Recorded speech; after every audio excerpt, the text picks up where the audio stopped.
নমস্কাৰ লগিন চেনেললৈ তোমালোকক স্বাগতম জনাইছো। যেতিয়া তোমালোকে ট্ৰেনেৰে যাত্ৰা কৰা তেতিয়া তোমালোকে ট্ৰেনৰ প্লেটফৰ্ম বা ট্ৰেনত কিছুমান তোমালোকে এনেকুৱা সিম্বল দেখা পোৱা, হয়তো তাৰ মিনিং তোমালোকে নাজানা।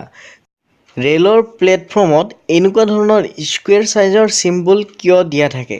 হয়তো বহুতো মানুহে ভাবে যে এই সিম্বলসমূহ এনে দিয়া থাকে। মই তোমালোকক এটা কথা কৈ দিওঁ যে ৰেল ষ্টেচনত বা ৰেলত যিবোৰ সিম্বল দিয়া থাকে সকলোৰে এটা মিনিং থাকে।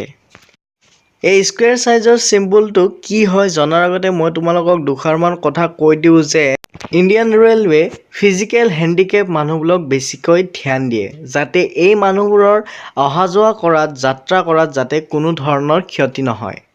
ঠিক তেনেদৰে তোমালোকে ৰেলবোৰত দেখা পোৱা যে ফিজিকেল হেণ্ডিকেপ মানুহবোৰৰ কাৰণে এক্সট্ৰা কোচ থাকে।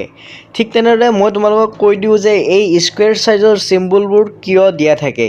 এই স্কুৱেৰ সাইজৰ সিম্বলবোৰ দিয়াৰ মূল কাৰণ হৈছে যে ফিজিকেল হেণ্ডিকেপ মানুহবোৰে এই স্কুৱেৰ সাইজৰ সিম্বলবোৰত ৰৈ থাকিব পাৰে, যাতে কাৰো অসুবিধাৰ সন্মুখীন হ'ব লগা নহয়। আৰু তাতেই ট্ৰেইনখনৰ ফিজিকেলি হেণ্ডিকেপ কোচটো ৰখে, যাতে ফিজিকেলি হেণ্ডিকেপ মানুহে অতি সোনকালে অহা যোৱা কৰিব পাৰে।